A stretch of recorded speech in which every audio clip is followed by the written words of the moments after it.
월드 이브리핑입니다. 먼저 일본입니다. 우치다 시니치 일본은행 부총재가 금융자본시장이 불안정한 상황에서 금리 인상을 하지는 않을 것이라고 말했습니다. 우치다 부총재는 홋카이도에서 열린 강연에서 당분간은 현 수준에서 금융 완화를 계속해갈 필요가 있다며 이같이 밝혔는데요. 그는 지난달 31일 일본은행이 단기 정책 금리를 종전 0에서 0.1%에서 0.25% 정도로 인상한 것과 관련해서는 엔저로 수입 물가가 상승세로 변하는 것을 감안했다고 설명했습니다. 그러면서 정책 금리를 계속 인상할 것이라는 생각은 경제와 물가 전망이 실현돼 간다고 하는 조건이 붙어 있다고 덧붙였습니다. 최근 주가 급변동과 관련해선 미국 경제는 연착륙할 가능성이 높고 일본 기업 수익력도 강화됐다며 최근의 증시 반응은 과도하다고 밝혔습니다. 호주입니다. 호주도 금리 인하를 고려하지 않기로 했습니다. 호주 중앙은행은 현재 4.35%인 기준금리를 지난해 12월 이후 6차례 연속 동결한다고 발표했습니다.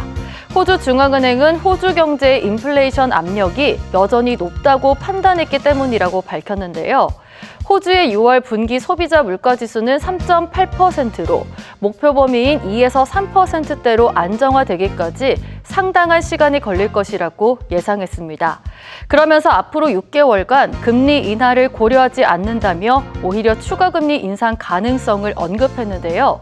짐 찰머스 호주 재무장관은 글로벌 시장의 불확실성과 변동성 속에서 금리를 동결하기로 한 호주 중앙은행의 결정을 환영한다고 밝혔습니다. 미국입니다.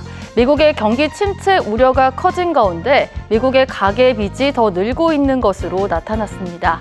뉴욕 연방준비은행의 가계부채 보고서에 따르면 지난 2분기 미국 가계부채는 1,090억 달러 증가했습니다.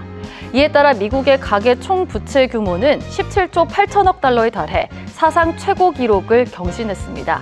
특히 2분기 가계부채 중 가장 큰 부분은 주택담보대출로 770억 달러가 증가했고 신용카드 사용액은 270억 달러 증가한 것으로 나타났습니다.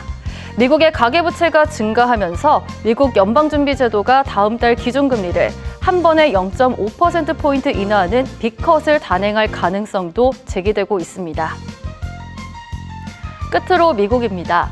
월트 디즈니 컴퍼니가 미국에서 스트리밍 플랫폼 구독 가격을 인상한다고 발표했습니다.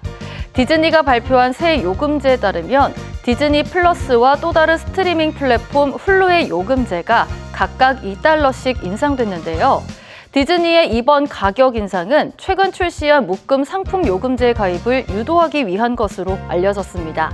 디즈니는 최근 타 회사와 제휴해 HBO 맥스를 추가한 새 요금제를 발표했는데요.